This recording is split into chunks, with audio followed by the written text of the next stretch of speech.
The night has come.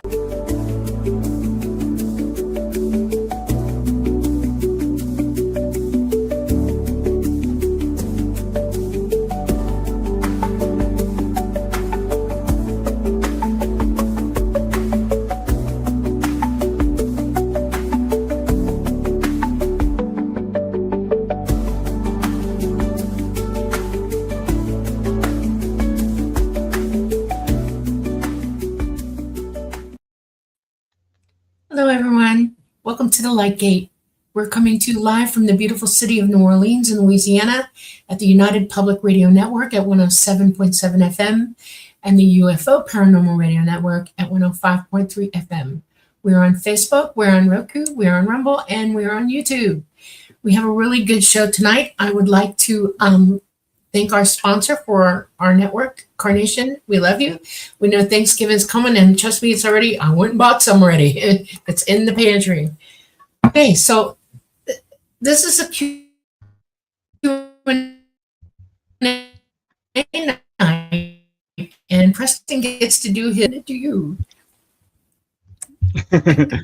You glitched up a little bit there, but I think I got it. Because I'm laughing. Okay, all right.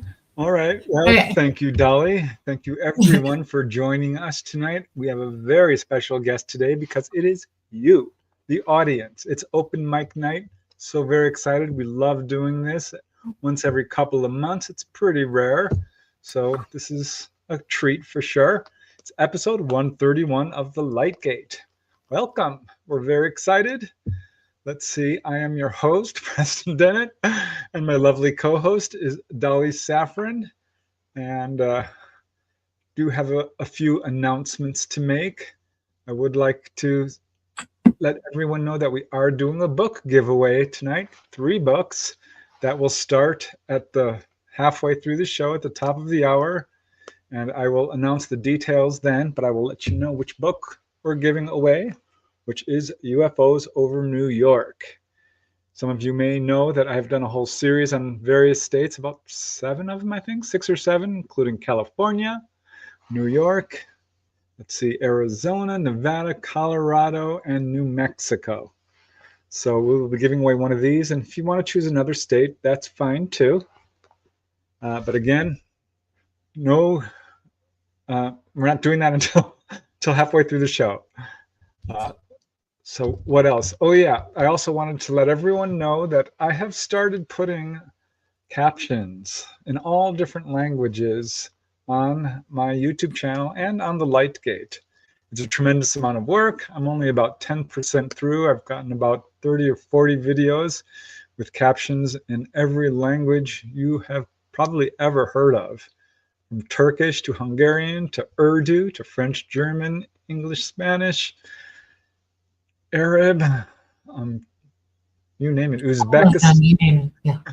Yeah, so that's a lot of work, but it's also a lot of fun, and I'm starting to see a response from that because I think it's important that everyone all over the world has access to this kind of information.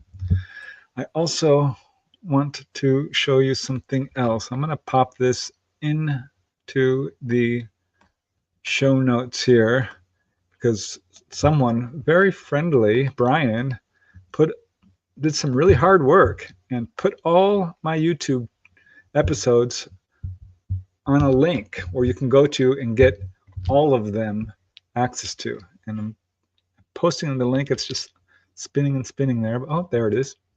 So check that out if you want to, have easier access to my YouTube episodes. That's one way to do it. All right, so we're going to get started with our Q&A. But before I do, let me just say a quick hello to all you folks in chat. We love you very much. And today I get to take my time a little bit because this is an interactive show. We really do appreciate you guys being here and bringing all your questions. And I see quite a group here. We have Piquant Parvenu. Very cool. And we have David McIntyre with a bunch of questions already. Yeah. Thank you for that. We have Deborah Holcomb. We have Teresa Levine. Hi, Teresa. Little Dove, all the way from down under. We have Johnny J from Knoxville. We have Patsy Foister. Hi, Thank you Patsy. for joining us. We have Leah Omega. I've got your questions. So let me see, who else do we have here? Did I say Deborah Holcomb already? Yeah. I may have. The Owl Man, happy Monday. Thanks for joining us. We have Scarlet Fire. We have the amazing Namaste. We love you, Namaste. Thank you for your very generous donation. It's amazing to me. You are just so lovely. Thank you. And Bob Thorson, also a regular contributor. Thank you so much, Bob. Really amazing. We love that you join us each Monday, and we truly appreciate your very generous donation. Okay, a lot of people here tonight. Very, very cool. We have, let me see, Rave Pawner. I think I'm not quite getting that, but I'm trying. Thank you for joining us, Rave P owner. We have Flubber Lane saying hello. We've got Poetic Poems. We have, who else? We have Flashnet Stream. And Star Orchid. A Hi, beautiful sweetie. night for some light gate time. Thank you, Star Orchid. You guys help us so much. We have Dunsel. We have Flea Market Gold. We have, that's us. I was going to say. Let's see, who else do we have here? There's a question. You guys are bringing those questions in faster than I can. I know Louise's in here somewhere. I saw her earlier. Hi, Louise.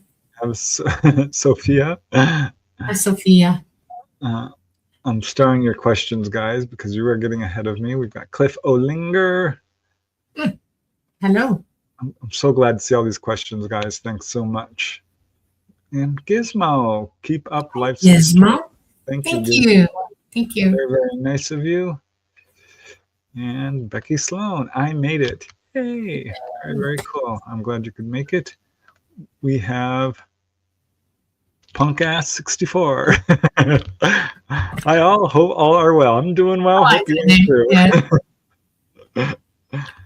Okay, I think that is all the folks I can catch. If I missed you, I'm so sorry. You know I love you anyway. And let's see. Let's just tell you a little bit about ourselves for those of you who are new to our show. Last week, our guest, I do want to mention that, Ben Davidson. Amazing guy. He shared a lot of information. We had record numbers. We're almost hitting 900,000 in viewers. So thanks to all you folks out there listening on radio and other platforms, whether it's Roku or Rumble or YouTube or on the Paranormal Radio Network. Did you read our call numbers, Dolly? It was 843-62. No, I mean the call numbers of our radio show. It's 107.7 FM, United Public, and the UFO Paranormal is 105.3 FM. Yeah, I just realized now. I'm not sure I heard that. I did it. Yeah. I always did. Yes, I did. Okay. All right. So for those of you who are just joining us for the first time, episode 131. I'm your host, Preston Dennett. I've written 32 books, working on 33, more than 100 articles. Been in this field for almost 40 years. Have family and friends and coworkers who've had amazing encounters. That's how I got involved in this field. I was a skeptic initially, now a believer. In fact, I've seen UFOs myself and was not too long ago taken up on board. Lo and behold, it was Dolly's craft, Talata.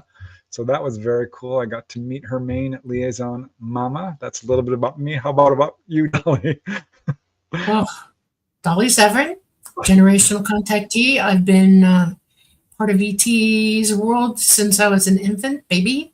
I've had many experiences, been places, done things, learned as much as I could, and learned to fly with them. And now I'm doing this. It's kind of fun. All right. Well, I guess we may as well just dive right into it. Let me just make sure I'm. Oh, wait. Oh, that's a question. Well, hi, AD Dances. We'll star that question up so we won't forget it. Oh, hey, Louise, you missed me. That's okay. I did not. I said your name. I even did that. I love you. Oh, no. You, and Courtney and and so many others. Okay. Ooh, so many questions, you guys. This is awesome. Let me pull our way back up to the beginning, and we'll get started with these questions. Starting with David Perez, who actually I don't think is here, but submitted a question earlier, which is something we were talking about on Carol Ann's amazing show, Carol Ann Iadarola. We were talking, no, was it? No, it was The Outer Realm with Michelle de Roche, wasn't it? No, it's with Carol Ann. Where we're talking about UFOs over cemeteries? No, it was The Yeah. Outer Realm. It Either might have way. been. We went back and forth between the two of them. So yeah, you're right. Michelle and Carol Ann. Yep. At any rate, we did a show about UFOs hovering over graveyards and cemeteries. And we did talk about this. And David Perez is asking, do the UFOs that are witnessed at cemeteries, and that is a thing, they've got over 20 cases, are they there to pick up implants from their dead contactees? Yes, they're also, they're also there to pick up their hybrid people too, who pass away before they can get a hold of them. Yep. I think that is very interesting. It's definitely a thing. Okay, here is an interesting question from Peak. And I definitely have some thoughts on this one. And the question is, does the deep state ever take an interest in unknown geniuses worldwide? 100%. They track your education. They track everybody within their purview, and they know who's who. As a matter of fact, they start earlier in your life. All those little games you play, online are tracking your IQ, and they know who you are by the time you're old enough to think straight for yourself. Yep. Yeah, they have these little tests you do in school to see if you're psychic or got special abilities. And I don't think that we're told exactly the reasons for these, but I suspect that's what it is. In fact, my older brother Jamie, who is now sadly passed on, scored very high in mathematics and very high in psychic abilities, and was actually approached by government folks, scared the pants off of him. He absolutely would not cooperate with them. Right. But yeah, I think that does happen, because I did an interview third hand through my father, who knew somebody who was actually tracked by the government because his SAT scores were off the charts, almost perfect. And they immediately offered him a job, and he ended up taking it, where he worked in a secret government base in Alaska, which was 8 stories down, worked on 3 things: biological weapons, sensing devices that could see through walls, and reverse engineering of VT technology. He ended up leaving because they basically interrogated him in depth using sodium pentothal and hypnosis every single week. He said it was just exhausting, and he's still under surveillance today. And we know there's something called a brain drain. Scientists are picked up and scooped up and taken to work on government projects all the time. So yeah, that's absolutely a thing. And it's kind of unfortunate, because it takes some of our best brains out there and keeps them away from all humanity, where they can do lots of real good. So a big yes on that one, and kind of unfortunate. All right, now David McIntyre has got some questions lined up. So I'll let you tackle this one first, Dolly, because I am really not sure. Do we live in a light-based universe, not particle or not electric? I think it's kind of it's a swimming pool of all of it, but light is light, and we are all light, all of us. In the third dimension, you don't see how much light there really is, because you're limited in your ability to see it, hear it, feel it, without your abilities working full time. But yes, we live in a universe of full on light, and it is electric, and it is dimensional, and all of that, all of the above. Yeah, as far as I know, that's absolutely true. I don't approach it so much from the scientific angle, but having had some out-of-body experiences, I can tell you everything up there is made of light. Light is matter, just so you know. Light is a particle of light. Look it up. Yeah. Don't believe me, look it up. They even call it wavicles, because it shares properties of both waves and particles. It acts with its action as waves. It is a particle. Let's be, I'm tired of hearing misinformation. Light is a particle. It is absolutely particle. It has the ability to act or move about in a wave function. That's how it operates. Okay, go ahead. Oh, Kay Hansen is saying David Adair was conscripted. That's right. David Adair was a rocket scientist who was definitely taken over to Area 51 or one of those places to try to talk to a UFO that was being held. I remember that now. Okay, let's moving along. Let's see here. Dinga, dinga, dinga. Another one from David McIntyre. He's got his questions in early, so he's first in line. During our sun's upcoming micronova with Earth tilting at 90 degrees and the magnetic poles changing, will all metals melt from induction heating, or will only metals containing iron melt?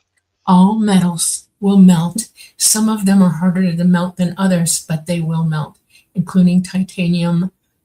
All of them will melt. Yes. That's just crazy when you think about it. But after they melt, the energy coming in from an X-class CME magnitude over 100, with our magnetosphere down, you have no protection against it. It goes through every single particle on our planet, all the way through to the center of our planet and out. And it will, if it's metal, it will reduce it. It will melt it.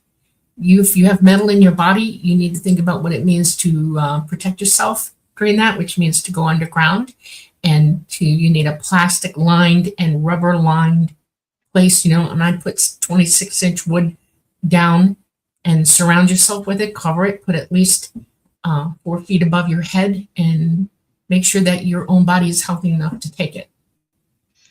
I have a follow-up question on that. So the metal melts and the CME hits, and this CME would last, what, a day or something, or hours? Yes, Does the metal then reform? It takes about 24 to 48 hours from beginning to end. It'll jump up, it'll hold, and then it'll wane away. And yeah, you have to be underground for that. So all the metal will then reform, though. Then it'll puddle, it'll pool, and it'll recongeal. Yeah, reharden. But you don't know how bad it's going to melt down into the earth. It's like it'll turn into lava under you. Okay, well, can you imagine it's going to go down through the rocks. Some of these metal buildings? That's going to be intense. Okay, here's another question from David McIntyre. This is on the same lines of the CME. He's asking, to better our survival odds, I'll read it, Dolly. Should we be studying how to live without electricity like the Amish people? As long as you realize that you can't use metal, yeah.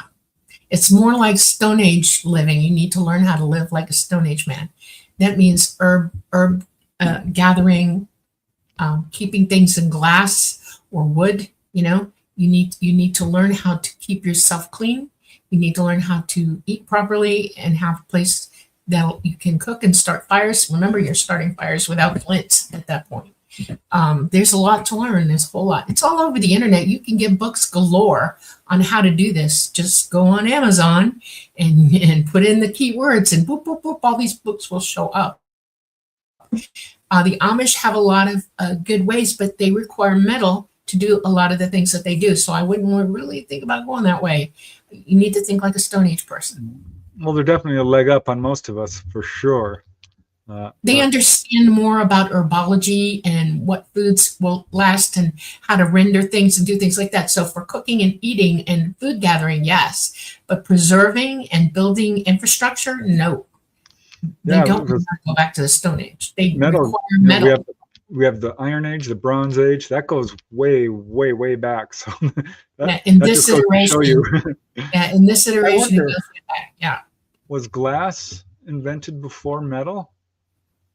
Yeah, in a way, the Egyptians invented it. Sort of. They had a glass product. They understood the beginnings of how to get to it, and then they realized that they needed to heat the sand, the silica, and develop furnace. And there were ceramics also, which go way, way, way back. Yeah, that was first.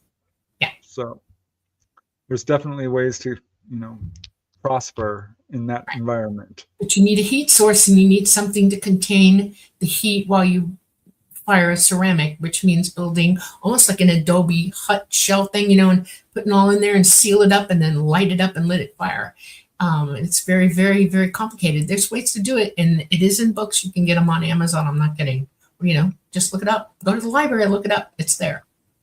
All right. Well, I'm going to skip ahead a few of these questions because they're right along these lines. And this is one I asked you, Dolly. What if I just stored all my metal tools in sand molds, and when it melts, it would just harden again into the tool? No, would become like lava. Okay, don't interrupt me. It would melt the sand and the rock underneath it. It would go down 20 feet deep into the earth and just dissipate through the sediment layers that you're at. It would be so hot, it would turn into lava and go down into the earth. There's no mold that can hold it. None. Yikes. All right. Yeah. It's serious stuff. All right. Well, I guess it's better to know than not know. I want you to think about what a volcano does. Okay, you know how hot a volcano is. That metal's going to heat up to volcano heat, to the same almost temperatures. Where does volcano go? It spreads out, it slides around, it doesn't form into anything. It goes right through the sedimentary rock, and whatever it's spewing up stays on top of it, and it burns down into. It is not going to survive anything you do. The only way you can possibly help your tools is to Faraday them with plastic and rubber and bury them deep, and then you still might not be able to do it, because it would take very, very thick rubber, like this thick, with plastic surrounding it, with no seams in it, no way for that energy to get in with it, and it might sluice around it. But that's, if you're going to take the risk, go for it. Build it. If you build it, it might protect you. But in every iteration in our geologic record, nobody's managed to do it. So good luck. All right. And also skipping ahead to kind of continue this theme, a question from Melanie Davis.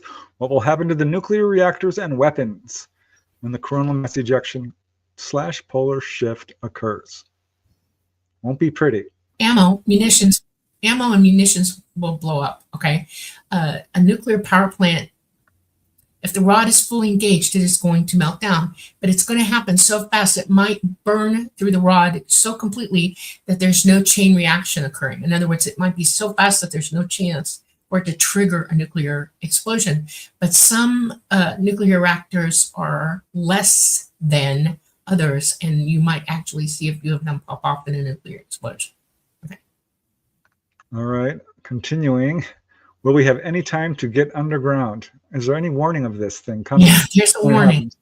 There's a couple of ways this is going to happen. It's either going to be very fast, within 8 minutes, okay, or it's going to be a day to 2 days. It just depends on how powerful it is, whether it's absolutely earth-facing, whether there's a coronal hole pushing it faster. They all have their own speeds according to the physics of what the sun's doing at the time. So you will have anywhere from 2 hours to 48 hours before it hits, okay?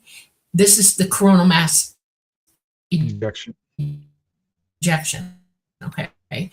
That's the one you need to worry about. Now, there'll be warnings that you get on your equipment. If you have a telephone and your GPS suddenly goes, gone, that's your cue. Go. Don't think, don't ask questions, go. If your phone suddenly goes dead, you got no GPS, all your electronics in the house are popping off and dying, and you can't get a TV signal, here's your sign, get underground right now. That's all you can do at that point. That's your sign. Make sure that whatever underground you build has all of your survival food in it, and water and sleeping and all of that. You don't leave that in your house. You put it underground. You work very hard to get it all done quickly. Okay. It's going to be exciting times. Yeah. Okay, I'm going back to the top. So I know there's other people asking questions, but I do want to go in order. That's fair enough. So David McIntyre has another question, and this is an interesting one. Can intention, firmly held by thousands of Earth-dwelling humans, prevent the upcoming galactic calamity? In other words, can we change the will of spirit? I'd like to go first on this one, Dolly, if I may. In a word, I'm going to say no, but it is known that there's been some studies on this, that prayer and intentional thought can have an effect on certain things. But in terms of like trying to stop a volcano from erupting, or a wave coming in on the beach, a tsunami, there's certain things that no, this is going to happen. So I would say that it's kind of a trick question, because there are some things you can have an effect on. Right. But when it comes to a galactic calamity, I don't think so. Yeah. What are your thoughts on that, Dolly? Well, I think he's referring back to what Ben and I talked about, and because I had asked him a question about why the CMEs are mostly on the limbs or behind the sun right now, the really bad ones. And he has a spiritual answer for that. And he didn't say it's positively. He just mentioned in passing that it was interesting to think about. That might be one of the reasons. My education has taught me unequivocally that's a no. We are on an astronomical path, and our planets are all revolving around one another, in a beautiful dance around our sun as we spiral through our galaxy in the era of time in our third dimension. We're lucky right now. For some reason, we are not in a position for the sun to nail us yet. But as we're going around and we're spinning around, that day is coming. It is only a matter of time. It will happen. And then all bets are off. We will experience that CME. It's like playing Russian roulette with your thinking. It is going to happen. You have to put it in your head. This is going to come. I know that we're a little bit overdue for it, which we are, but our sun is in maximum. Our poles are changing very rapidly now. They're going faster and faster. Our cohesion of our magnetosphere is dropping every day. And the sun has shown signs that it's getting ready to launch. If you're an astronomer, you could probably plot out when it might happen, because they already know when we're going to be in that facing position with the sun on the backside of it. Because see, we're going around the sun. Think about it. We think of it as Earth facing. Not really. It's us facing the sun around this way. So we're sun facing in a direction right now that seems to not be killing us, but we're going around the sun. So, hey, it's coming.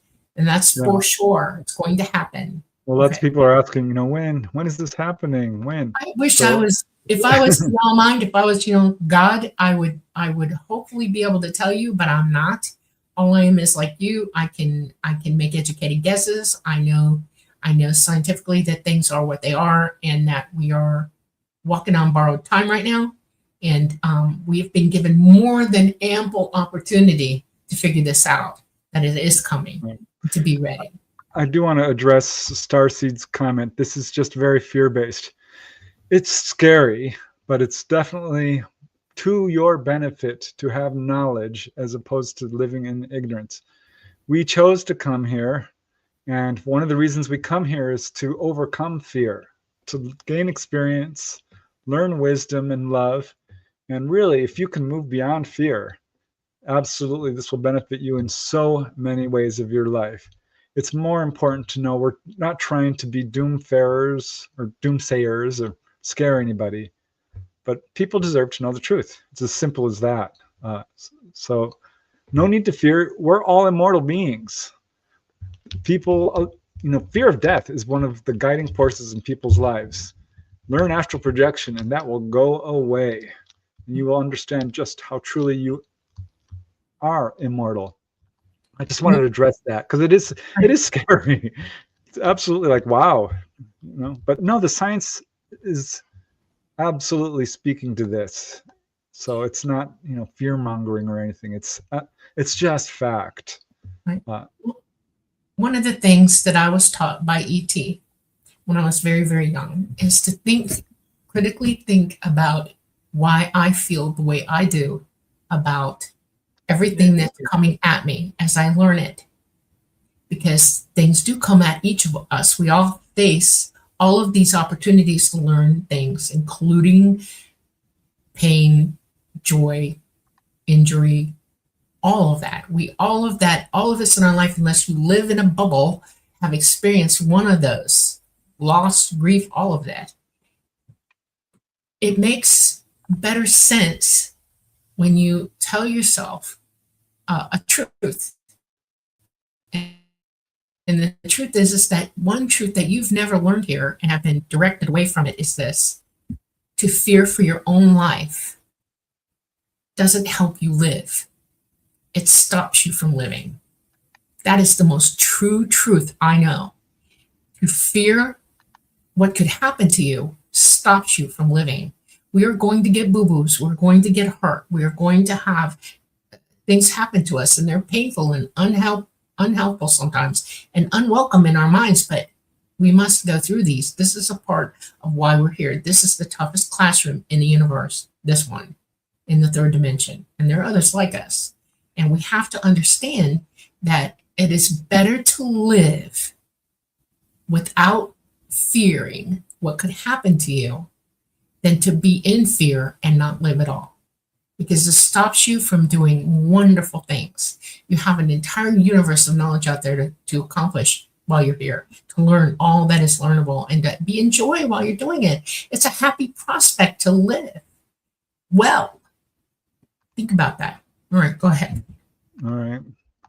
Moving along. Keep the questions coming, guys. We're getting through them. All right. This one is for you specifically, Dolly, from Deborah Holcomb. Dolly, have you ever had a tiny, super bright light appear through a cloudy area and gently move around 2 feet in front of you in a script-like fashion? This happened during a session probably the other day or something. Yeah. Like an orb, I guess. Yeah, I know what she's talking about. Once, and it wasn't outside at all, and it wasn't, no clouds or anything like that. It was in the house, and my mother woke me up, and it's after my father passed away, and she said, "Look in that room." And I said, "What?" And she said, "Just look in that room." And I did, and there was a bunch of yellow pen lights going on in the room, and they were tracing the walls. Okay. And I thought, what the heck? And so I went in the room, and they instantly zeroed me, and they were all over me. And I thought, well, this is interesting. I'm going to go find out where this is coming from. So I walked out the front door and stood in the middle of the yard and looked up, looking for where it was coming from, because it had to come from somewhere. You have to be logical, right? And I didn't see anything, but then they stopped. They went out. And I thought, what are you doing? I don't even know who this was or why. It could have been the government. It could have been ET. I have no clue. There are so many things that go on in our lives that we have no way to know what they are or why, because they're not talking to us. What I can do, and you should try to do, is I question it. And I sent a message to ET looking for answers, and I got it. And it was the government. ET will answer you if you contact them consciously, psychically. Say, I just experienced something this week, and I really want an answer about it. And, be very specific about what you say in the question, and then be very, very ready to receive an answer and see what happens. Give it a try. Nothing is unknowable to you. You can't ask somebody who wasn't there, but you can ask your consciousness to ask everything in the universe that's already hearing and listening and seeing all that's going on. So go for it. Give that a try. See what happens. And let me know. Very cool. Yeah, I have heard of people seeing orbs in the sky, creating letters and shapes and geometrical shapes and things like that, which I've always kind of just assumed was sort of a display. If someone's trying to contact you, you need to answer. Seriously, that's why I say that. Okay, go ahead. All right. Here's a question that comes up wait a second. I'm skipping ahead. Let me go to Leah Omega 8's question. I have been asking to get healed and upgraded from our star family that is best suited. And I want to know if you can speak on med beds and how we get serviced. Oh. You want me to start? Yeah, go ahead. All right. We, again, all come to Earth in this physical body. Pretty much everyone on this planet at some point suffers illness. It's kind of comes with the territory. There are people who go all the way through life and die of old age and never got sick. They're very blessed. And there are all kinds of avenues to healing. Certainly one of the ET missions is to heal people, upgrade them, relieve our suffering to the degree that they can, if it doesn't interfere with our karma. And it's, if they can help, they will. Now, the best way to contact ETs is, of course, through meditation, hang out with people who are contactees, that absolutely helps because they're already in contact. They can show you how to do it, and it increases your chances of having contact as well. But ultimately, it's your responsibility. Healing can also come through astral projection, through overcoming, all the stresses in your life, hanging around with good people. My point is, there's many avenues to healing. As far as med beds, I am kind of on. A med Let bed me put does it not this way. but record you. That's all. Yeah, It has no ability to heal you. Our government does have healing technology that they're not releasing, but as far as a med bed that can, you lay down and all your illnesses are healed, no, I don't think such a thing exists, not even in ET craft. So I don't know if you want to address that any further, Dolly. We have the ability to understand that while you're living your life, you're fully autonomous, you're in control of yourself. And one of the things that humanity's been taught all these years is that somebody's always got a cure, somebody's always got a fix, somebody's always got a this, and you're either cajoled or conned into it, or promised things and da da da da da da. And on a scale of 1 to 10, it probably what they're offering you is only a 2 or a 3 in accomplishing things. Sometimes you'll get even sicker. There's too many things going on right now because our magnetosphere is so down that everybody's starting to show signs of real serious problems physically, and it's serious. But you have the ability yourself to help heal yourself, or at least figure out why it's happening to you, and then act from there. Everything is a teaching point for us here, and even I have things that I have to learn from here as far as physicality goes, and it's not easy. And I'm going to go ahead and tell you one of them so you understand. I was poisoned in my 40s, and it caused both my kidneys to fail. After they started to fail, and they kept them from totally crashing, but I only had 38% left. ET could not touch it. This was an act of a person here for a lesson for me to learn. It was karma. So I had to take care of myself. I had to will myself to do the best I could to live within the parameters of what was happening to me. And for about 8 years, I did really, really well. I kept 38%, and I kept functioning without any help from anybody. And then one day my kidneys had enough, and they both crashed at the same time. I had already planned, because I knew what I was doing, to go into a program at Emory and go into the kidney transplant program, because this was one fix that I could try to attain. A very dear friend of our family, and I won't go into that, it's a long story and I don't want to go there, but their daughter, who was my blood type, we knew we matched. I'm 12 years older than her, came and to where I was at my family zoo and helped me pack up and drive the difficult drive back to Georgia, because it was Emory. I had to go to my house in Georgia where my mom was staying. My father had already passed away. So when I got there, she bloody told me, I'm giving you a kidney. And I thought, well, let's see what happens. After 1 year, she did match. We matched 97.4% unrelated. And she gave me a live kidney transplant after me being a year on dialysis, which was really, really difficult. I learned a lot from it. I experienced life in a way that I didn't think I would. And every moment of it, trust me, a lot of it was unpleasant, taught me things that I would never have learned in this lifetime. So I consider myself lucky that I was able to go through that. And I'm speaking to you today, over 9 years later. And I'm functioning and able to do what I need to do. One of the lessons that I learned is that I am more than the sum total of the parts of this body, that I am in control of it, that I can will it to do what I need it to do. That's a huge lesson. And a lot of people don't go there in their minds because somebody's here is always telling them that you can be, healed or whatever. And I don't want y'all to think that ET is going to rescue you, because this is a lesson that we all need to learn. And they know that. And that's ultimately, it makes you stronger and you learn something. Everything has a silver lining. It's important to really look for, why this is happening to me and what can I learn from this. Right. And trust me, I've lived in joy ever since. It's no big deal, really. So Louise says, I want to share my happiness. I have a grandson. Oh my gosh. Congratulations, Grandma! Yay! Very cool. Awesome. Okay. Congratulations, Louise. That's very cool. Well, it's always nice to share some happiness. Okay, let's move to the next question. Okay. Love you, Louise. Okay, I love this question. I love this question from Johnny J2B. Do the different colored lights on the UFO mean different operating systems? For instance, like automobiles, a diesel, gasoline, electric. What's up with the colored lights, Dolly? People ask this all the time. It has to do with the frequencies that the light produces.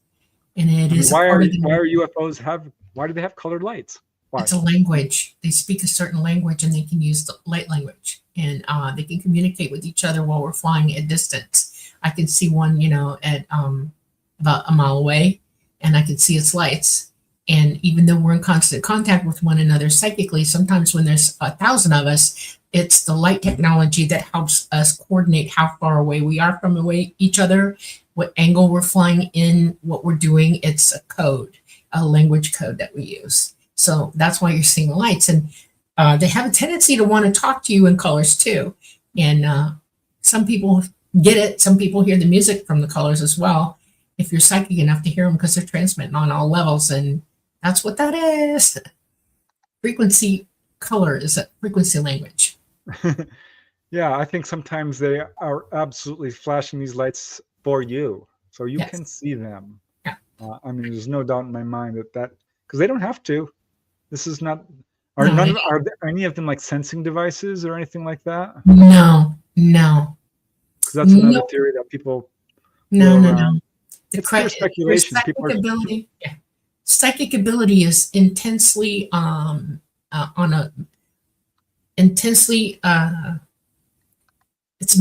it has a magnitude of thousands of light years all the way up to where you're standing in front of me and I can feel you energetically. They don't need to sense anything with that. They're doing it themselves. Okay. Louise says, thank you. Much love. We love you, Louise. All right. Patsy Foister, good question. Have the ETs been visiting interdimensionally without craft since 2022? Only an OBE. No being. That's what I mean. It is, but not physically dimensionally. In other words, they're not taking their physical body without a craft to get here at all, ever. Okay? They need that craft to get here. But they can visit you psychically and they can remote view you. They can OBE to you. That is interdimensional, yes, but not physically at all. No, they do not physically transport themselves across the universe. They have to have protection. In the third dimension, when you're a physical being in the third dimension, everything is dangerous and you could die. So no, but dimensionally, psychically, yes. Yeah, in fact, we are in touch interdimensionally with the entire universe. So basically anybody and anything can visit interdimensionally. Right. We're all super, super connected that way. Yes. Which is so cool when you think about it. Yeah. Okay.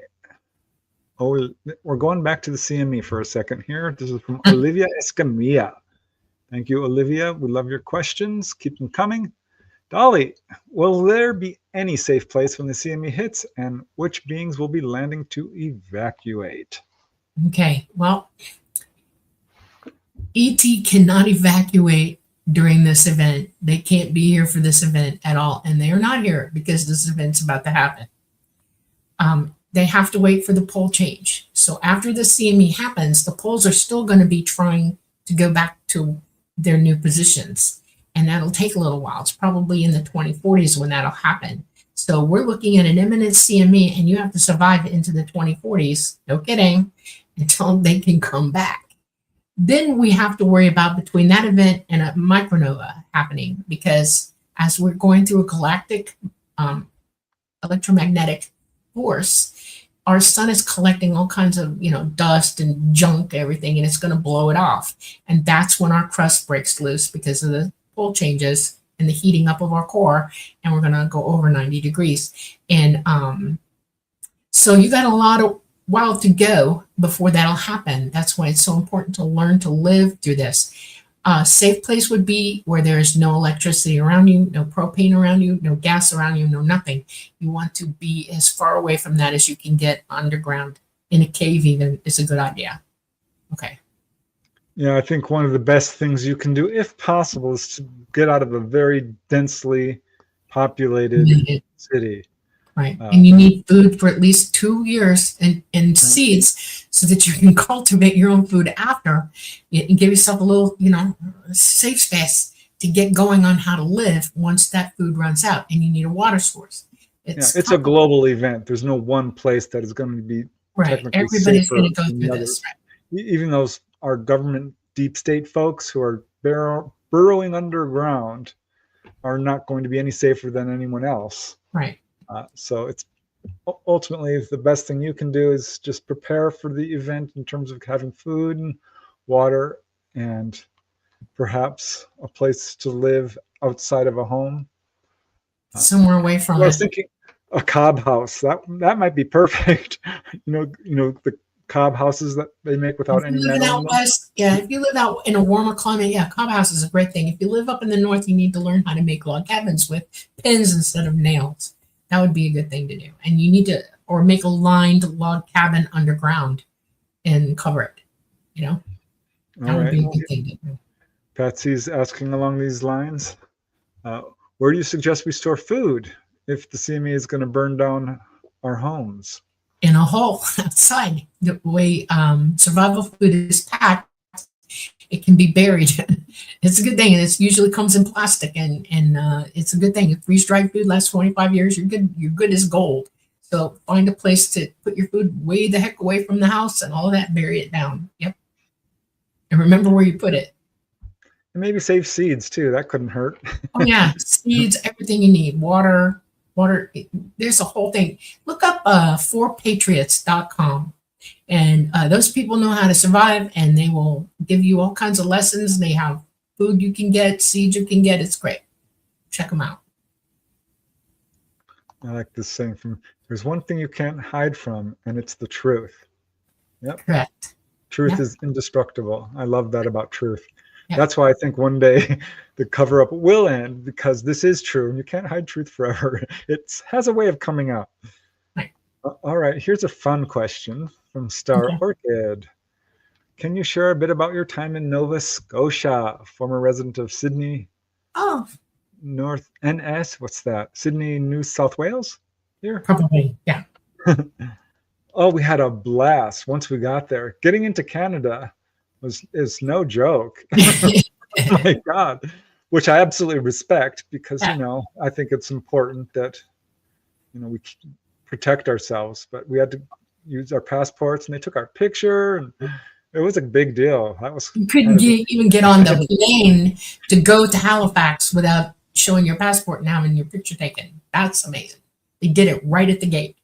And when we got there, we had a big computer setup thing, and you had to answer all these questions, and then you had to take your little ticket and go see this guy who asked you questions again and eyeballed you. Why are you here? 3 times. I'm not kidding you. It's crazy. Yeah.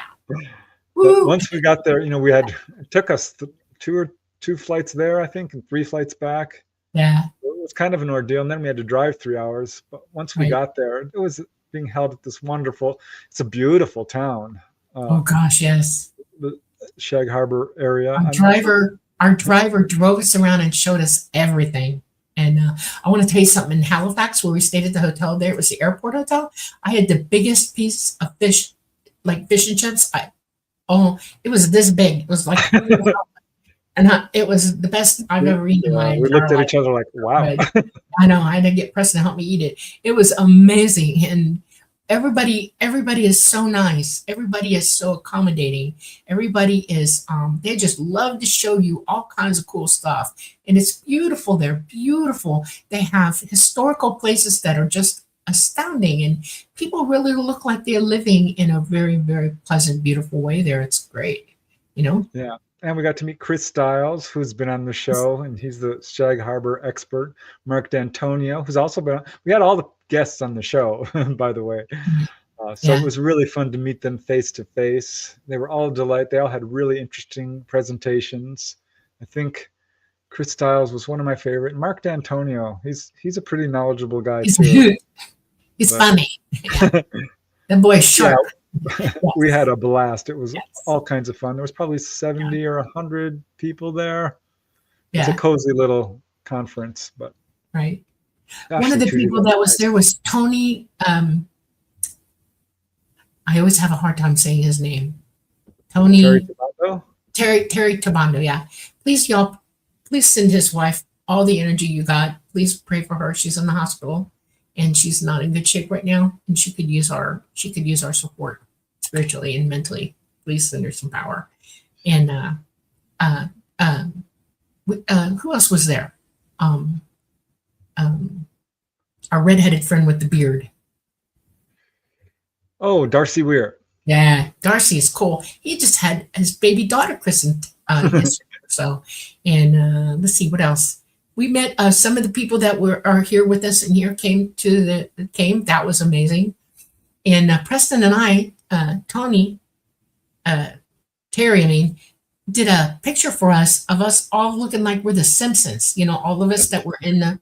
Yeah, that was hilarious. That was amazing, and that blew me away. I'm Simpsonified, so is Preston. We all are, and that was cool. And the Coast Guard came out where the Shag Harbor is to show us exactly where that craft came in, and they have a beautiful, like a museum there and a gift shop. And one of the original witnesses is still alive, and he helps run that thing. And we met him at the expo. It was amazing. Absolutely amazing to talk to him and hear what he had to say. And everybody did a wonderful job of speaking, and everybody was so nice. And Yeah, it was we had a fun. blast. Yes. Everyone is incredibly kind. Yeah. All right, guess what? It's the top of the hour.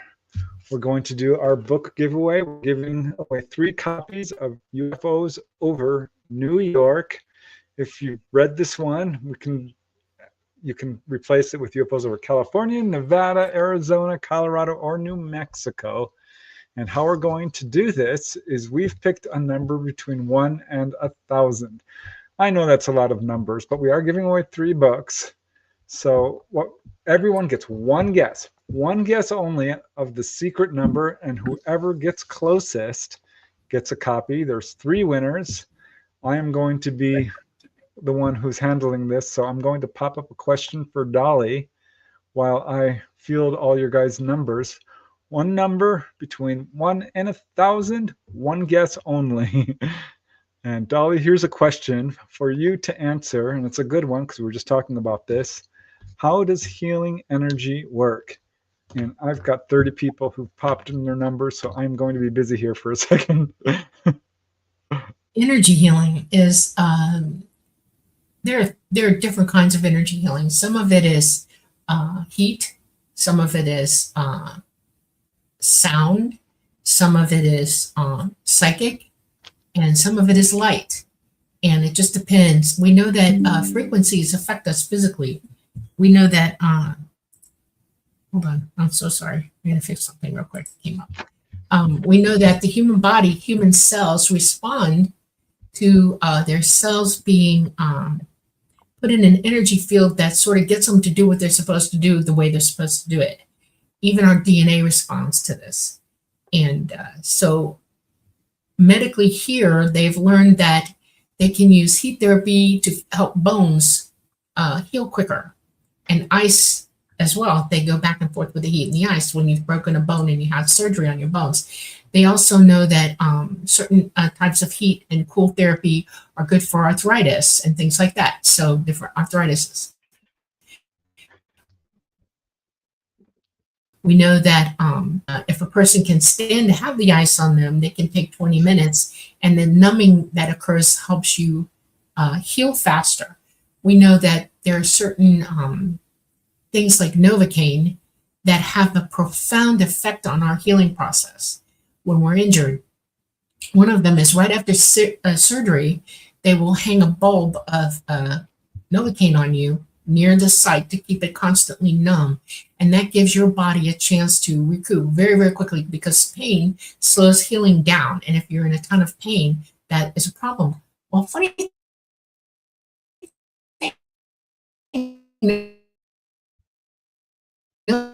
cane has a certain frequency. Sound therapy as well. They can use sound to break up things like, gallstones or, kidney stones, things like that. They can do light therapy to fix skin cancers and things like that. They can cautery instead of cutting you and having that same. So that's another type of heat therapy for healing. ET is advanced, and so some of their therapies also involve water therapy. They involve light therapy. They involve psychic therapy. There are psychics who can lay hands on you and ask your body cells to help heal you faster. They speed up the process. Your body is a miracle machine, and it's capable of doing all those things. It just sometimes is so injured that it can't get itself together enough or pull itself together enough to heal rapidly. And what a healer does is they cause that faster, quicker healing to start occurring. We can mend tissue that way. We can do many things. Some people have natural abilities themselves in their DNA to do so. Some people make a lot of platelets and they'll heal wounds quicker. That's a natural self thing that you can ask your body to do for you. You meditate and you think about it.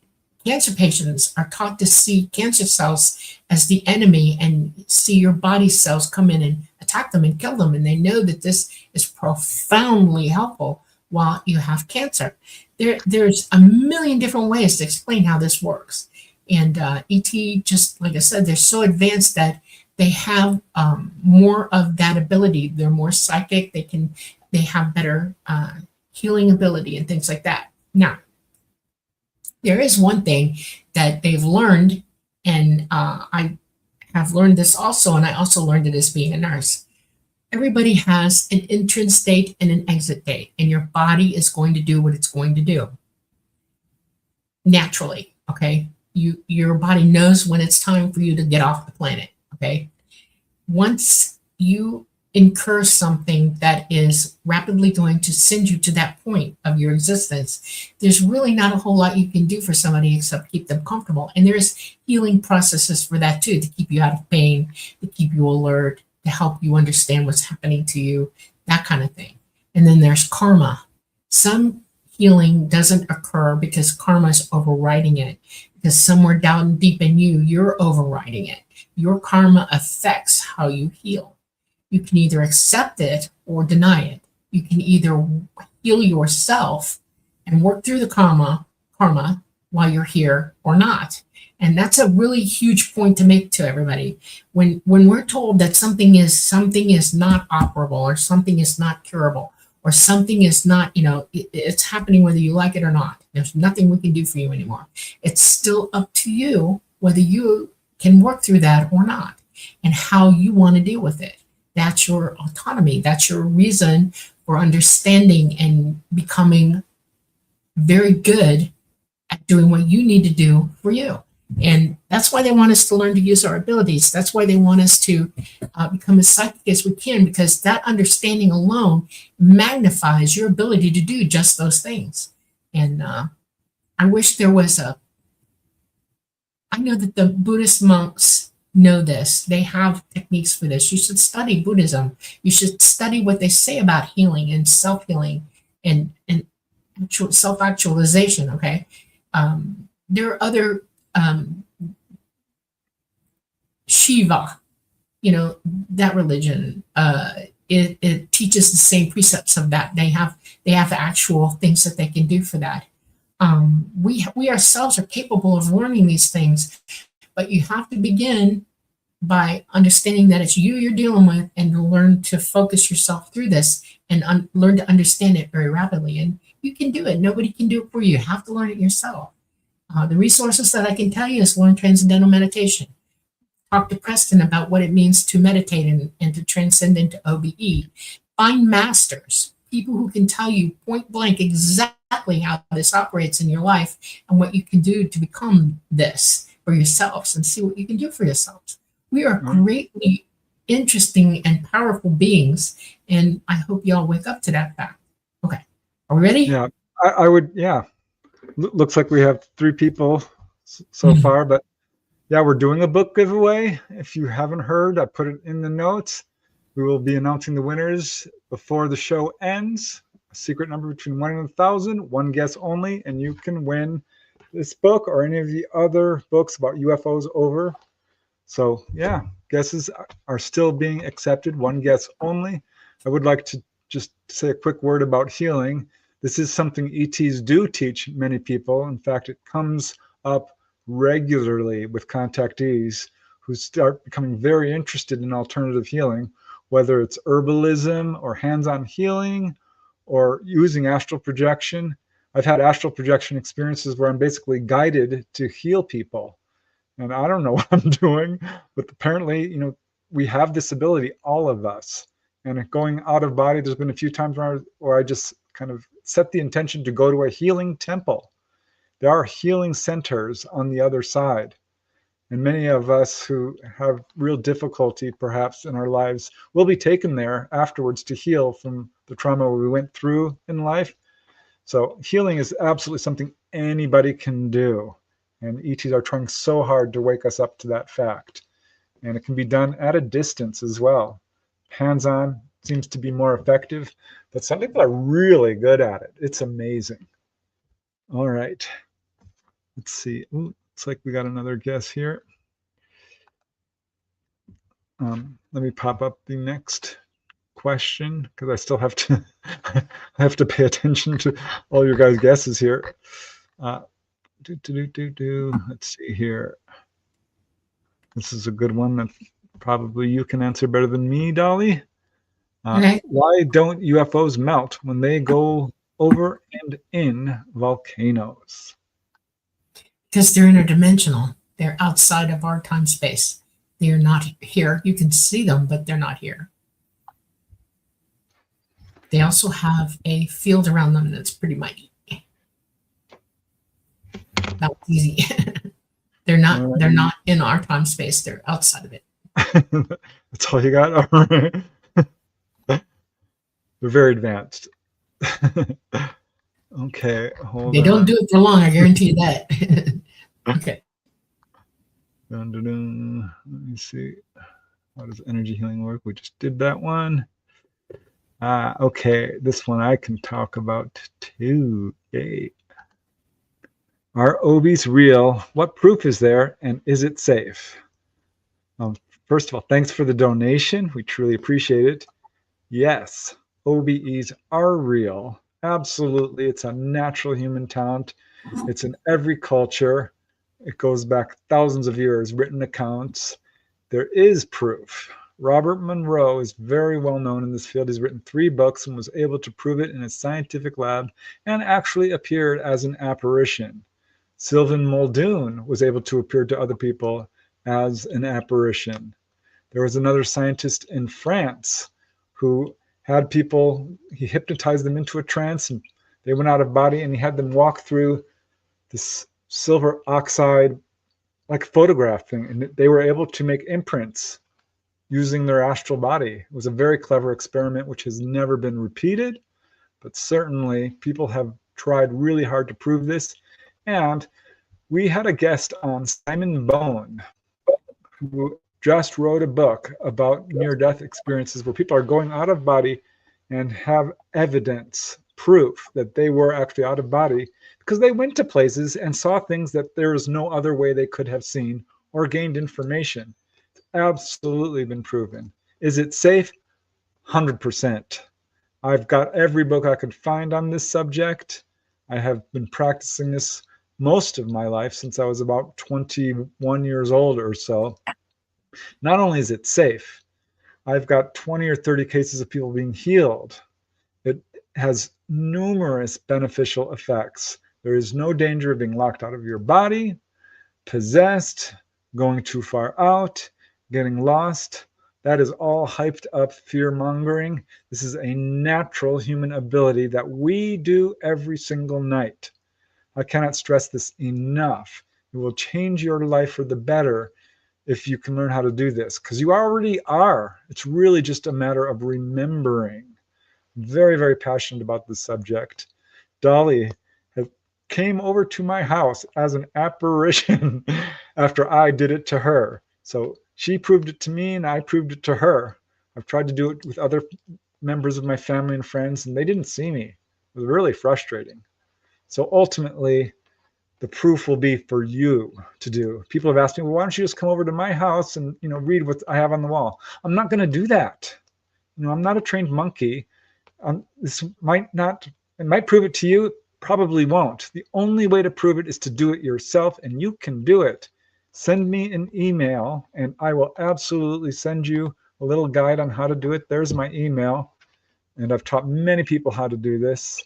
So that's all I got to say, Dolly. What do you say? Absolutely. It is personal. You have to learn to do this for yourself. You are consciousness itself. Your physical mind and your consciousness need to be able to hear each other.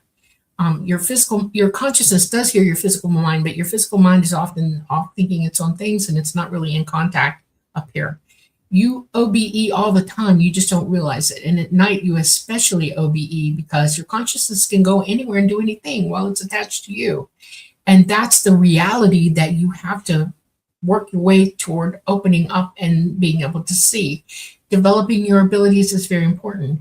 There's a few things that I would add to what Preston said, and they're just simple things. Clean up your body, get the toxins out of it, and stop using fluoride because it messes with your pineal gland. You don't want that, okay? Turn your bloody Wi-Fi off at night. Faraday your phones. Go into radio silence when you're practicing meditation and stuff like that. Because everything around you, all the energy around you is annoyingly driving you crazy. You just don't know it. Your physical mind is under attack by it. And those are the other things. And I have to work at it. It's not something you do one day.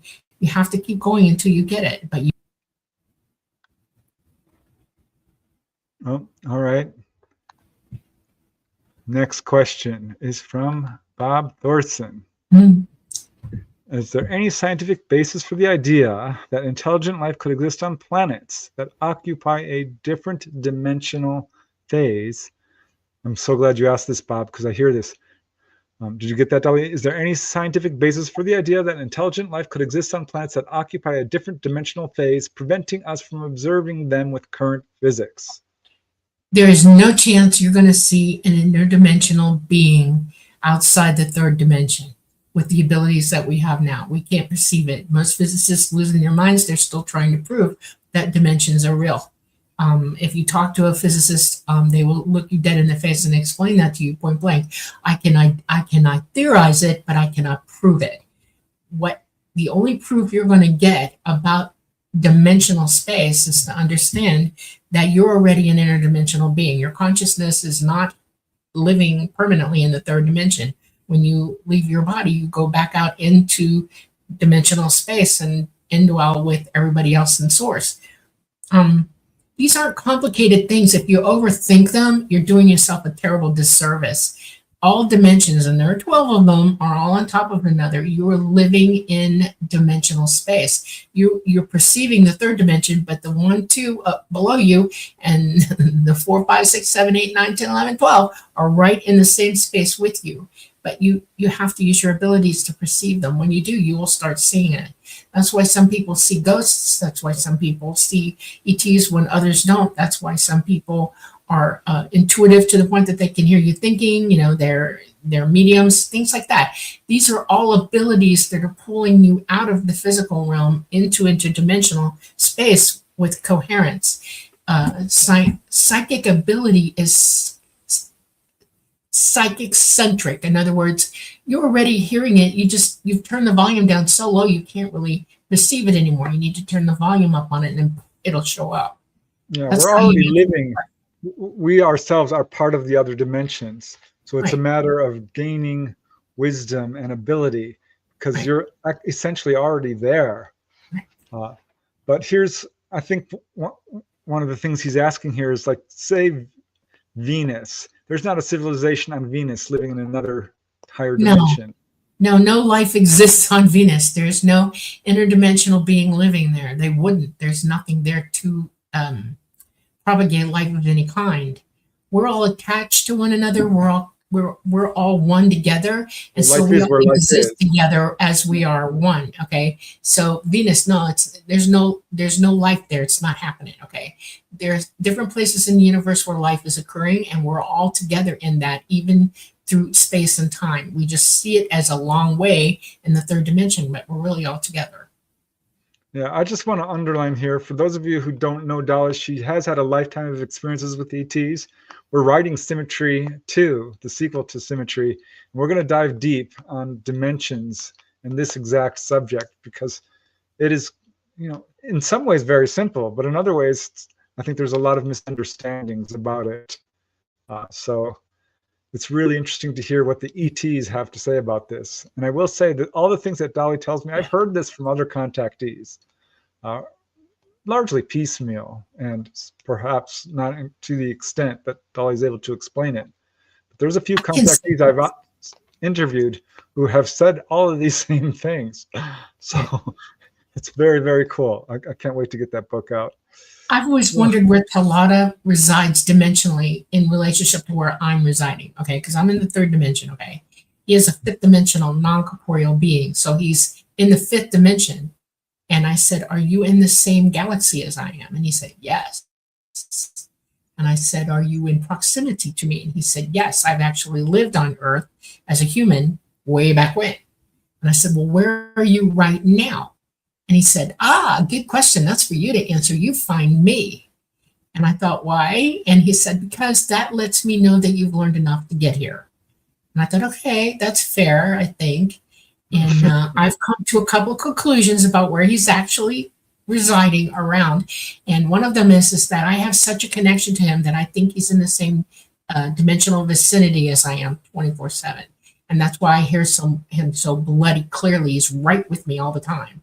And I think that might be a choice on his part at this point, but we'll see. I'm not 100% sure yet. I have to find him.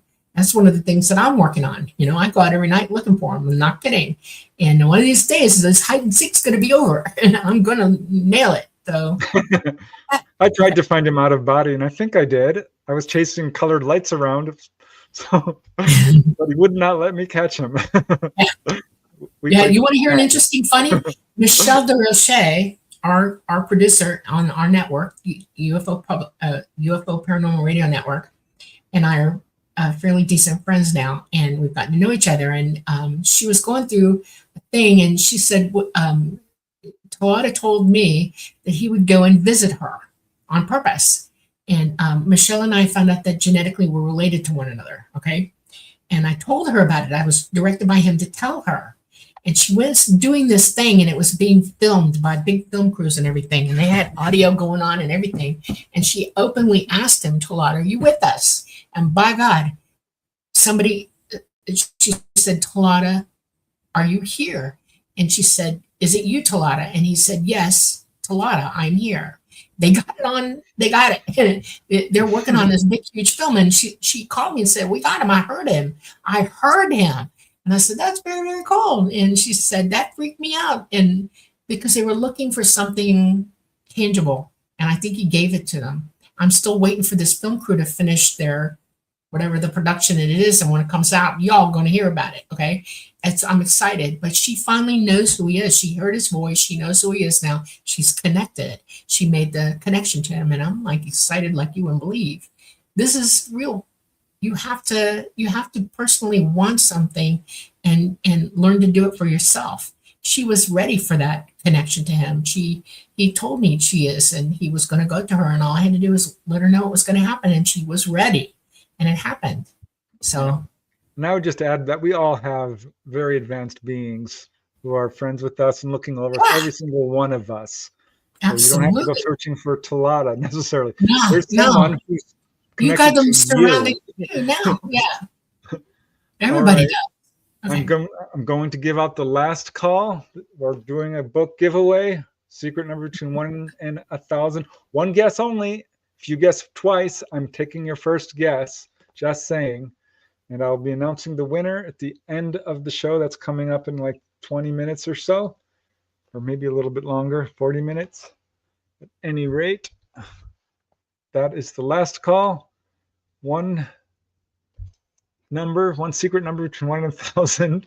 Still time to guess, but the guesses will close at about 5 minutes before the show ends. So thank you for participating, and I can't wait to see who wins. I've got some names here already, so I will announce. All right, moving along. This is from Courtney Yerett. Courtney Yerett. Sorry, Courtney, I'm butchering that. At any rate, she says, hello, appreciate all you both do. Thank you. My question is, Dolly, do you do healings for other people, or do you have any suggestions on how to find someone to reach out to? Ooh. Set the intention. I don't do healings anymore. I don't look for people anymore. I am way occupied, and it takes all of my energy to do what I'm doing now. That being said, every now and then somebody comes my way that I identify as somebody that needs me right now, and I will act out. What you can do is set the intention in your mind that you want this to come to you, that you need this help, and it will happen. You meditate on it, you think about it, you intend for this to occur, and then wait, it will happen. So go for it, see what happens. Yeah, I agree with Dolly. Set the intention, and I wrote a book on UFO healing cases. There are a lot of cases of people who've been healed. There are a lot of healers out there, but there's also a lot of shysters, so you have to be really careful. But ultimately, there are all kinds of things you can do to heal yourself. Eat good food, exercise, commune with nature, be stress-free. Ground, turn off the TV. Get plenty of sleep.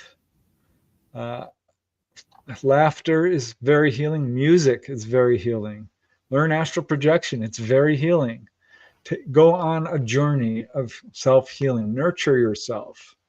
And recognize that some of the things that you are going through are something you perhaps chose, or something that you perhaps can learn from. Because every experience offers you an opportunity to gain wisdom, even if it seems it's difficult, especially if it's difficult, actually. But yeah, there are people out there who have this ability, and I agree with Dolly, set the intention and look, do your legwork. Because yeah, we can all use a healing. God knows. All right, poetic poems. Preston, we speak on dimensional craft. I saw a luminous one in September that disappeared before my eyes just over the treetops. Yeah, well, ET craft do have the ability to travel interdimensionally. And people will sometimes say, well, are ETs interdimensional? Yes, they are. But so are you. All entities in this universe, I think, have interdimensional aspects, and I'll even go all the way down to plants, trees and stuff like this. ET are not physically here now, from what I understand. Dolly's certainly not the only one who's told me this. I know a number of contactees who used to have regular onboard experiences and have not. This is not to say that some people are not being visited interdimensionally and having a little gray appear, or whatever your contact is, but it's very much like an apparition might be, or a psychic connection. So I don't know to what degree they can do that with their craft. Dolly would probably have no, any craft that you see physically in our skies now is 100% back engineered. 100%. It is not them. And they have abilities now that are pretty incredibly interesting. So yeah, watch out. So it was glowing profusely, then it disappeared. Well, anytime one of them is operating an electromagnetic field, antigrav also means that it's bending light around it, and it can come into focus and then back away from you and go out of focus because you can't see it. The light's bending. The light changes around it. The sun changes around it. It can happen. So that operationally is how you don't see it after a few minutes, or it can back away from you and just disappear. This one's going to make me blush, but I have to agree with it. Chameleon UK says sex is very healing. Yeah, it is. Okay, now that I'm blushing, and is it hot in here? Moving on. Okay. Oh gosh. Vegan organic. What are your thoughts on the three-eye atlas? First of It's all, I will say that the amount of disinformation surrounding this is mind-boggling. Don't go on Facebook and look for truth on this because you will not find it. There is an AI video of Michio Kaku spewing absolute nonsense. I think Avi Loeb might have some answering to do once. It's a comet. It's a planetary fragment. It's not an ET craft. These are my thoughts based on what I've been able to learn from people like Dolly and other contactees and my own basic knowledge of astronomy. ET do not travel that way. It's not showing any of the so-called observables even.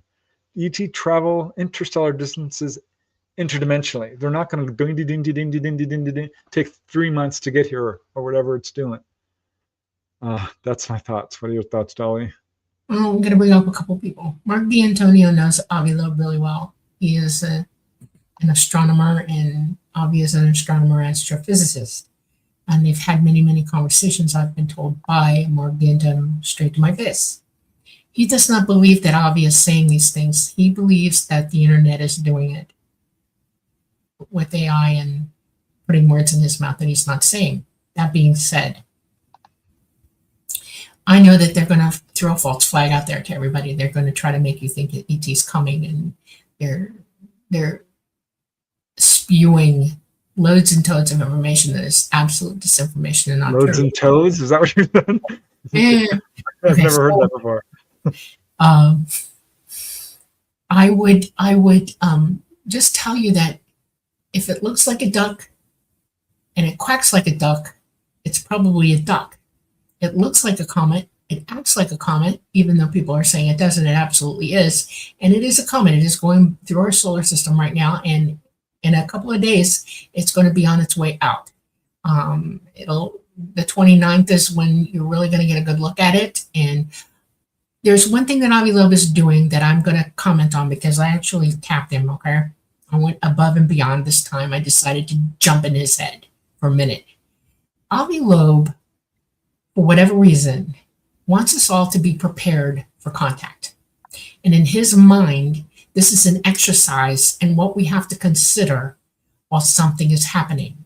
And he believes that he is orchestrating the pathway to discovery through things that we don't understand, and try to use scientific means and methods to discover what they are, because he believes that contact, ET, is going to have to go through that scientific method. It's very scientific. And that's what I got out of his head when I went You're in. being very kind.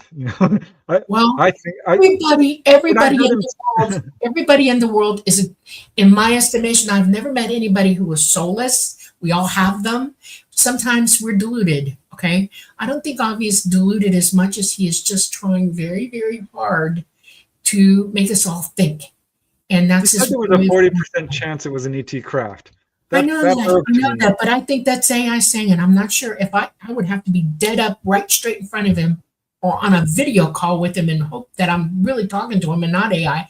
I think I'd rather have him in the room with me, honest to goodness, because AI is that good now, okay? I'm terrified of being AI'd. You know what? It is unbelievably taken over, and y'all don't know how bad it is. So I give Avi Loeb the benefit of the doubt with my abilities to tap him. And I tapped into something that made sense to me, how he's thinking. This doesn't make him a bad person. This doesn't make him anything but concerned about humanity and how we view things. He knows that we're not raised to be as scientific as he is. We're not raised in scientific methods. And this is what I get off him, or what I got from him. And I'm being dead honest with you all. This is what I got. So I'm not going to disparage against him because I'd love to hear from him, you know? I'd love to hear what he actually is saying and meaning, and then I can act upon that. But I don't personally know him. I've only run into him on the internet. I've only seen what the internet produces about him. What are you thinking about the AI comet? What's your thoughts on it? The what? The Atlas. It's comet. It's All a right. fragment of a body, a planetary body that's coming through, and it's got all kinds of cool stuff in it that nobody here has ever seen before. But we haven't been able to look really at anything for, a very short amount of time. So this is cool. We should all have wonderment about what this thing is made out of. You shouldn't think of it as an alien craft. It's not. It's an object, a body of something coming through. It does weirdly swing its tail around. That's interesting. The only thing I could think of that it would do that is if it was spinning somehow. The closer it gets to the sun, it heats up and it's jetting Which makes certain sense. ways. You know, so yeah. But I have a scientific background. I can think through things like this. Y'all quit believing everybody right off the top of your head. Research it a bit. Start to think about things. Really listen, to your own head and what you think it might or might not be. Don't believe everybody. Don't even believe me. Look it There's up. a really good science fiction book by Gregory Benford where they landed on a comet. I learned a lot about it. It was a really good science fiction book. I forget the name of it. Well, we've had a couple probes land on comets too. Yeah, it's very cool. That's real All right. scientific fact. Okay. I'm moving to the next question from Courtney, and this is, any suggestions for improving psychic abilities? Do meditations or OBEs help? Yes, meditation is the very best thing you can do to promote psychic ability, and OBEs will absolutely wake it up. There's all kinds of methods you can do to promote psychic ability. I'm going to have to write a book on it. There's some really good books out there and lots of information on the internet. Dolly, you have any suggestions? Yes. Turn the bloody Wi-Fi off. Turn it off. When you're going to meditate, turn it off. Put your phone off and then put it in a Faraday bag and seal it. Or wrap tinfoil around it, pretty thick to Faraday it. You don't want any incoming signals from any electromagnetic energy around your brain while you're trying to meditate. It interferes with you and your ability to signal out and to hear what's really going on in the universe. So that's the first one. The second one is get fluoride out of your life. Quit eating it, drinking it, and using it on your teeth. Stop. It calcifies your pineal gland.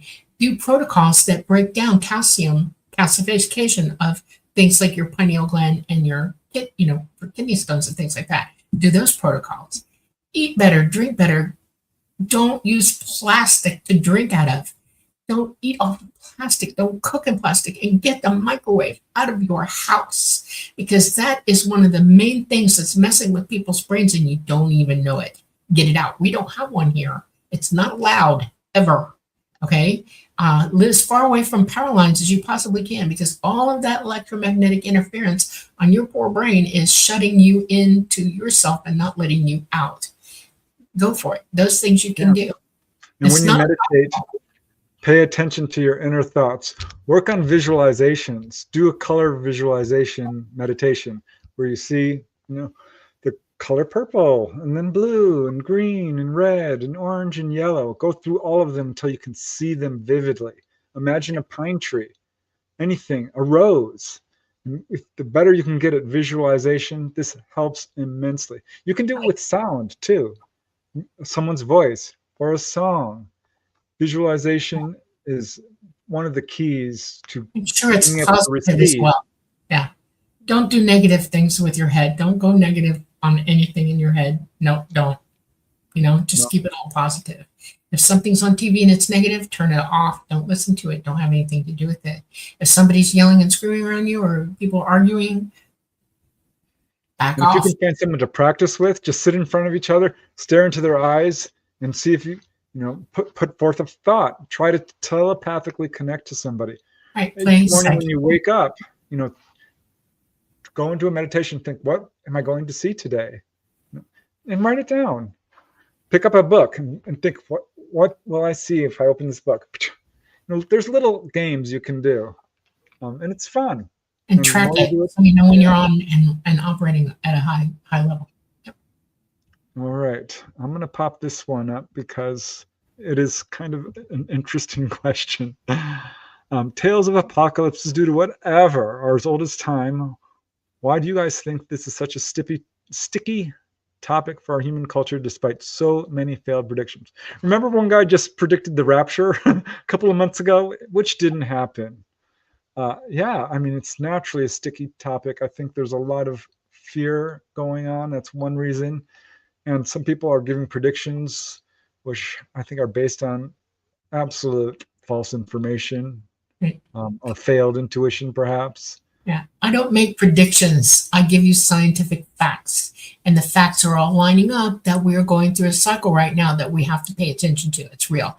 As a matter of fact, the governments of the world have paid attention to it and they know it's real.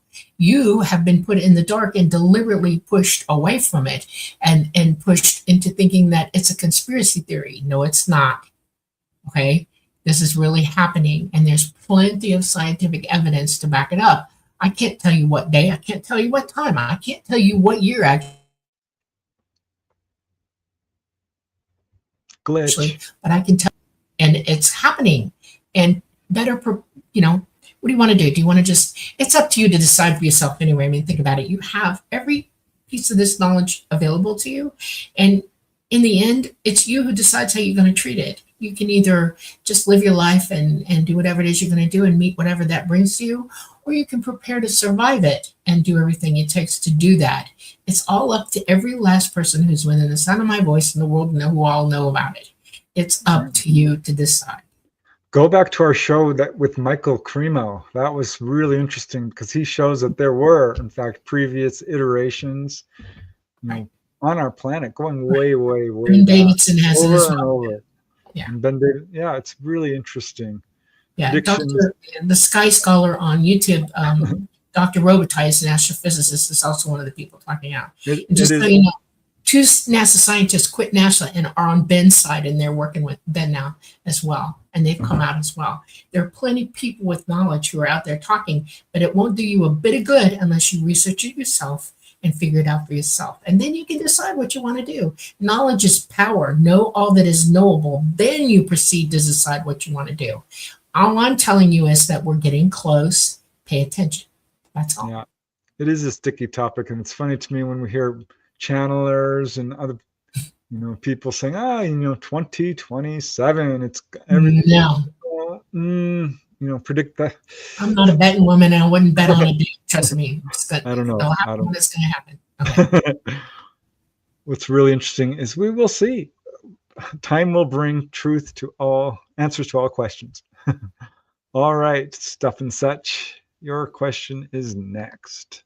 And it is a good one, Dolly. How are ET spaceships powered? They are powered using graviton wave technology. Graviton wave technology is produced by electrical current. The velocity of the electricity, the volume of it, is so high that it produces a gravitational wave. All gravity is electrical, just so you know. There are different types, there are different flavors of gravity, like the gravity of a planet or attractive gravity or repulsive gravity, but all gravity is electric. Our planet is electric. There is a huge electromagnetic field surrounding us because the gravity of this planet has generated that, okay? But what came first, the chicken or the egg? I guarantee you it was the electricity that started that drew all the molecules of this planet together and then made that solid core, heated up, and you got to see the results of that. Our sun is the same way. It's hydrogen driven. All stars are. Electricity makes everything happen. You're electric. You're not alive without the electricity in your heart. All gravity is that. So they create with a nuclear device that only uses a small amount of nuclear energy, and it totally uses the entire sample up. There's no waste with this particular type of nuclear thing, and it creates a graviton wave, and it's generated and then goes up a central column that has its own graviton wave upon it to protect it from frying everybody on the craft.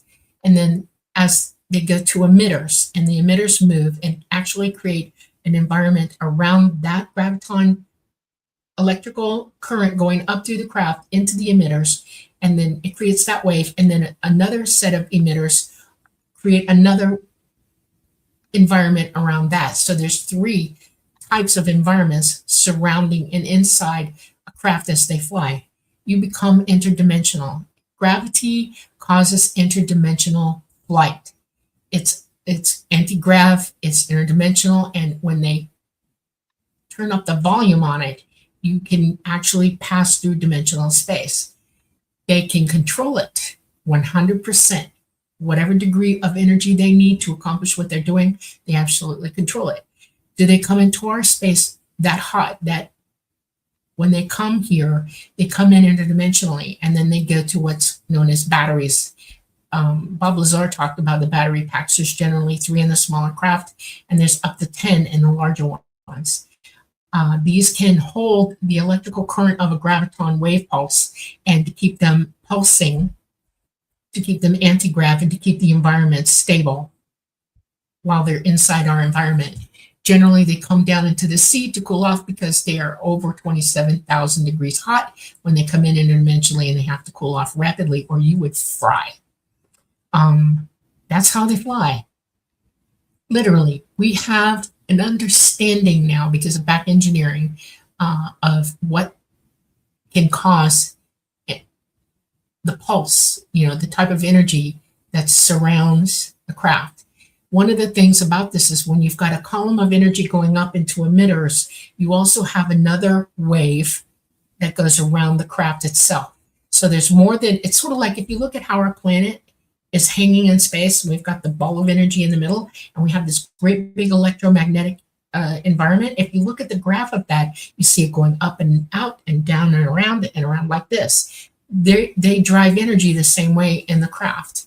The craft is biological. It's indwelled by a fifth dimensional being that actually becomes the body that runs this. Like you run your own heart, you're the biological indweller of the entity of your body, your physicality of it, and that's how they do it. It's highly, highly advanced. It is billions of years in advance of us, and they're trying to understand it here. They are approximating certain things about it, but they will never, ever be able to get to that point, not in this lifetime, not at all. But that's how they fly. Very interesting. All right, there's so much we can learn from these folks beyond Earth. I think that's one of the reasons why this subject is so important. Oh, looks like Duchess wants to say hi. Hi to the folks. All right. She can never go the whole show without popping up. She's just gonna let you know. Okay. Here's a question for me from Starseed Anya to Preston. I'm an ET contactee with tall blue beings. I'm Pleiadian, Lyrian, and Syrian primarily. Do you know about the tall blues? I can't say I know specifically. I think we have a tendency to put labels on ETs because it helps us to categorize these things, and people are putting various labels that is helpful to us to some degree, I think, to try to make sense of things. But from what I understand is that there are many, many different types or ethnicities or ancestries of ETs, but they're all essentially humanoid in that we all share a common ancestry, we share a common heritage. Some might look quite different. There are little guys, quite short, and there are ones that are very, very tall. So it doesn't surprise me that you're seeing very tall blue beings. So I can't say that I've heard of them specifically, but boy, when I go through the UFO literature, the variety is mind-boggling. But yeah, pretty much essentially human. So it's very cool. And I think the fact that some of them look just like us shows that we do in fact share a common heritage. All right. Let's see, what else do we got here? Okay. Louise, Dolly, I keep missing your answer to this. How do we Faraday our phones at night? Okay, the simplest, easiest way is to go get some really thick, heavy-duty aluminum foil and, cut pieces and do it about, 4 or 5 mils thick of that, and then fold it around your phone as it's turned off, and then put it in a drawer. Faraday. Okay, that's the easiest, cheapest way I can tell you to do it. Otherwise, you can go to Amazon and you can get a telephone Faraday bag that seals up. It's perfect. It's got silver all over it, and it'll Faraday your phone. Oh my goodness. Yeah. Stop. That's how you do it. Everyone's Easy saying hi to Duchess. Okay, I accidentally skipped a question here. Sorry about that. This is from Feeding 5. I'm so glad you asked this, Feeding 5. Thank you for this question. Preston, what are your thoughts about being on a soul-capturing prison planet? Complete fear-mongering. I'll use the term that I don't like, BS. I think it's disinformation. No, we choose to come here. You are an autonomous being. We are all a part of this universe, an integral part of this universe that you cannot separate from. You are part of Source. You are the only prison you create is the prison you create for yourself. This is an absolute honor and a privilege to come down into the third dimension and incarnate on this planet, because there's so much we can learn from doing this. This is something it's not just my opinion. I've certainly read this from other so-called spiritual masters, but you get a sense of this going out of body firsthand. So I don't know, Dolly, you want to answer that? Real light beings, if you're told not to go into the light, smack the person who said it. Just tell them to get away from you, because they don't have your best interest at heart. You are not a slave to other people's thinking, and this is what they want you to be. They want you to believe things that are not true, to hold you in their grip and their power, and to keep you afraid of everything. You are not on a slave planet. You are not destined to keep coming back here over and over and over to be a slave to anybody. Please put that out of your head. You're an autonomous being. You think for yourself. You have your own path. Live your life your way. Please. Okay. Yeah, I 100% agree. Okay, I think we're getting through most of these questions. Yay. Cool. All right, this one is from Sophia Argyris. Sophia Argyris. What's the best way to protect our energy body, astral body, consciousness from being hacked? You cannot be hacked. That's No. disinformation. You're not, no. How do you keep your physical brain from being slaughtered by the idiots on this planet who are playing with your physicality, with drugs and all kinds of stuff? Don't do the drugs. Don't eat the bad food. Don't take the blue pill. Okay? Please stop. Please stop believing that you can be hacked. You cannot. You decide for yourself. You be a whole person and tell them to hike off. Okay? Yeah, I'm going to agree with that. Yes, there are such things as being influenced against your will, but ultimately you have the power. That's the one thing that is absolutely sacred to you. People can imprison you in a box. They can force you to do things, but no one can touch your mind.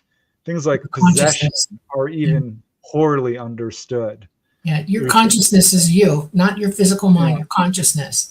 And if they give you sodium pentothal and they try to overtake your mind, your physical mind, who you really are is still there. And it's powerful. And if you're used to being in contact with yourself and using that ability, they won't come near you. Trust me, they will not get within 10 feet of you. I'm one of those people. They've tried to get me more times than I can tell you. And it's like, no, not playing with you. Don't even. And it's almost crazy to me. But we do live in a world where there are bad actors within government who have technology that can basically mess with you. So you have to be very strong in your thinking and know what's coming from you and what's not. There are spirits who will try to influence you.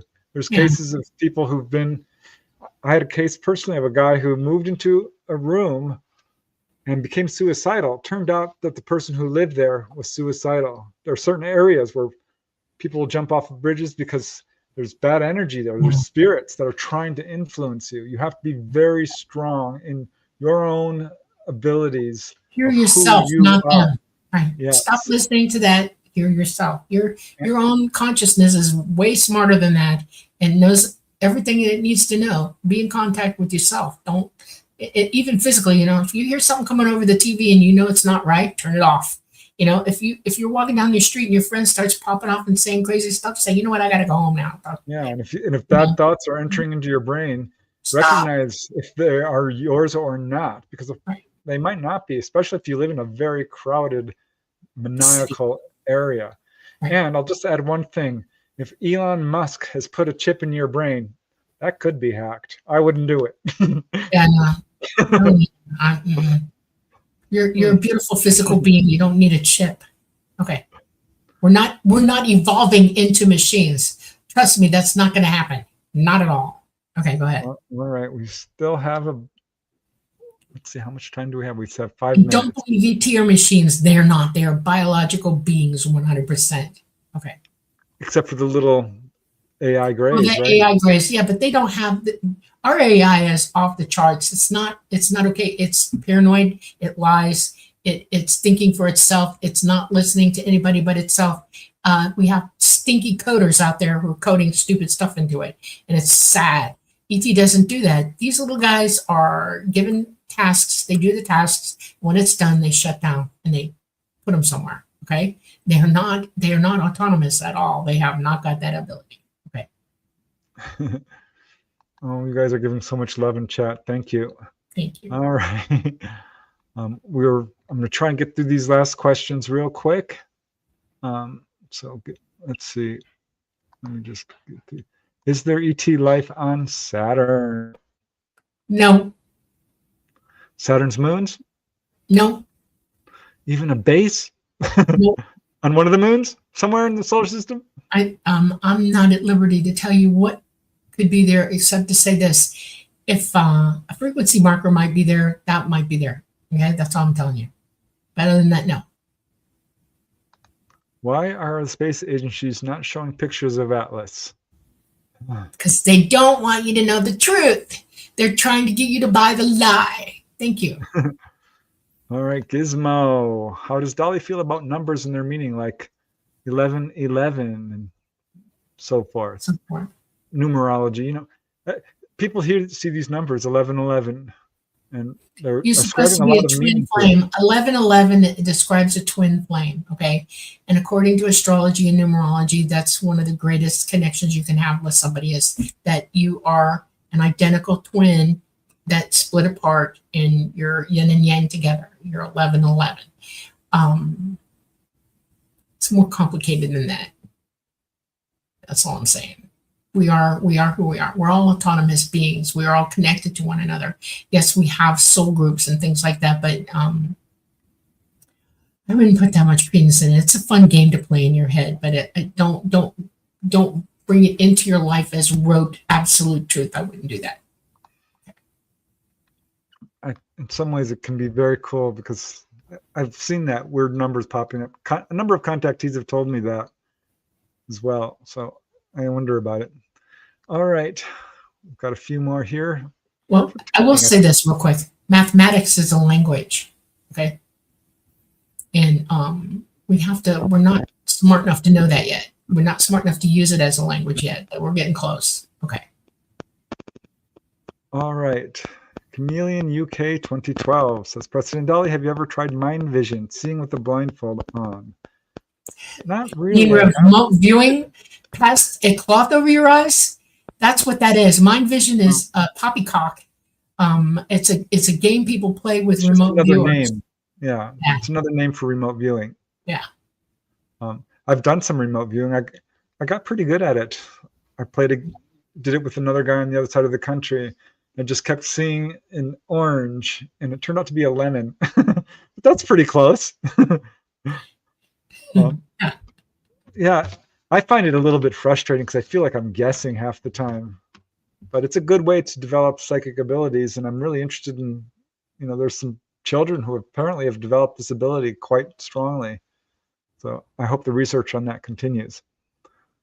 All right, Bob, this is kind of a personal question and funny, but I'll answer. Hey, Dolly and Preston, do you guys play any computer games? And if so, which ones? I did as a little kid, Pac-Man. There was one computer game I absolutely loved, which was, I think they called it the Moon Lander, where you had to guess the amount of fuel and the trajectory, and you had to do, it's all very scientific. I was checking out whether you were intelligent or not. Yeah, that was one of the earlier What's Your IQ games. No, I have never played anything like that ever in my lifetime.